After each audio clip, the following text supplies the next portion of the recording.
Oklahoma has many internal rivalries: high school, the various turnpike games, Bedlam, and since 2015 the Black Gold Derby, when Oklahoma City and Tulsa tear each other apart over a green 4-foot wrench. Traditionally, it's been OKC dominating the Derby almost every season. Go Greens. But 2020 has been a weird year. Man, if I had a nickel. Most of the season, OKC struggled despite ostensibly having the players and coaches any team would need for a winning season. As for FC a slut, hell must be frozen and large flocks of flying pigs must fill the sky as Tulsa is actually winning. Yes, we know, it doesn't happen much, like a celestial body making a rare pass through our solar system, only happening once every 1,000 years. Sometimes Tulsa does good. So, let's talk about the 2020 Black Gold Derby and how it went down. The first meeting of the season happened at Taft Stadium on a Monday, giving me a reason to call into work.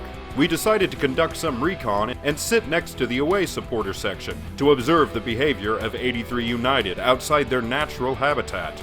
They seemed confused and drunk, but I'll give them a slight tip of the hat, as despite there only being maybe 10 a slut supporters, they were louder than the 30 or so New Mexico United fans that came a few weeks later. Like I said, they were drunk. There was also a Tulsa supporter who talked so loud the entire east side could hear her conversation. And to answer her question, yes, we intentionally put the away section in that spot, so the sun is in your eyes and you'll be the last to get shade. And to my fellow energy supporters, take pride that many of you get under her skin on social media. Good job. I would also like to note that Tulsa likes to use old heavy metal songs and turn them into chants. If you were to take a metal song and turn it into a chant, what song would it be? What band would you pick? Black Sabbath? Judas Priest? AC/DC? Maybe a little Anthrax? Or screw it, how about Gwar? Well, they picked Starship. Starship. They kept chanting, "We hate your city, we hate your city," and then they had nothing for the "on rock and roll" part. You guys are dorks.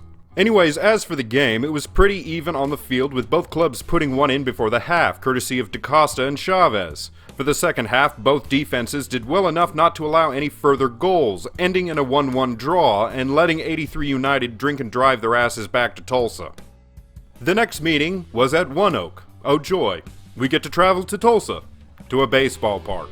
The stadium actually had a fair amount of fans, and for once the home crowd outnumbered us. See, we told you guys people might show up if you start winning. Half of the stadium was the typical concessions and merchandise stands, while the other half Tulsa allowed some local flea market to throw up all over the place, just in case you wanted to buy a wood carving or a religious knick-knack. The away section was located in the grass near the outfield, next to the kids section, near where the pyrotechnics were set up.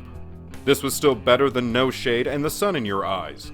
Of course, because the people that make the rules at One Oak are dicks, there was no tifo, so instead we draped our scarves along the railing to show our support.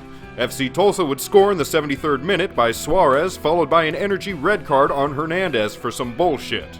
Then, late in the match, right before extra time, as FC Tulsa fans were about to bust out their cheap victory beer, OKC would steal Tulsa's win, with a corner to Gordo, who put it in the back of the net. After the match, they set off fireworks, some of which were green. And I don't want to hear, "It wasn't green, it was patina green." That shit was green.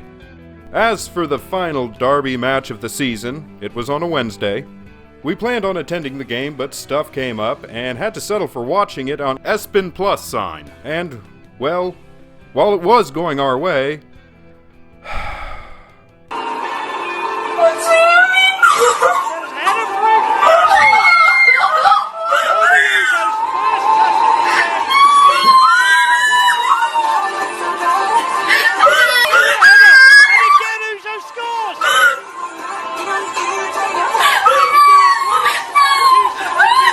yeah, a slut won, 3-2.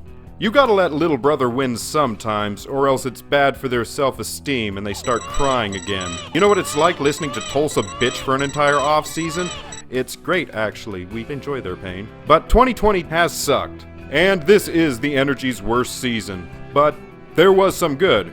Enjoying the matches with all of our fellow supporters, chanting, singing, taking off our shirts on a cold day for free beer, Lorendi's 100th game as our keeper, and Ibega's 100th in the USL. The drive of Gordo, Rafa's rage and passion every game, the new faces of Pascarella, Aida, Dunwell, and our dad Kyle Highland. I could keep going, but this video has to end at some point. And don't worry, OKC will get the wrench back. Tulsa isn't good at much for long, and when we get it back, it better not be all beat up smelling of urine like last time. Seriously, this is a state treasure, and it was returned beat the fuck up. Same old Tulsa, nothing is sacred. We'll be back next year for more Hate Week, and the energy will be back for the wrench. And as always, don't forget to like, comment, and subscribe. And don't forget to check out Sideline Warning, a fellow Energy fan channel. And I know I always mock FC Tulsa for not having any fan channels, but as it turns out, there are a few. There's the Tulsa Soccer Show and the Brady Baloo Show with Swedish Ian. Whatever. Of course, neither of these channels are active anymore, and that's a shame, as that would make a good rivalry. You know how we feel about Tulsa, and if you follow the channel, you may know how the Swedes feel about us. And until next Hate Week, we'll continue uploading more content, including more defunct teams, live streams, and reactions. Thanks for watching!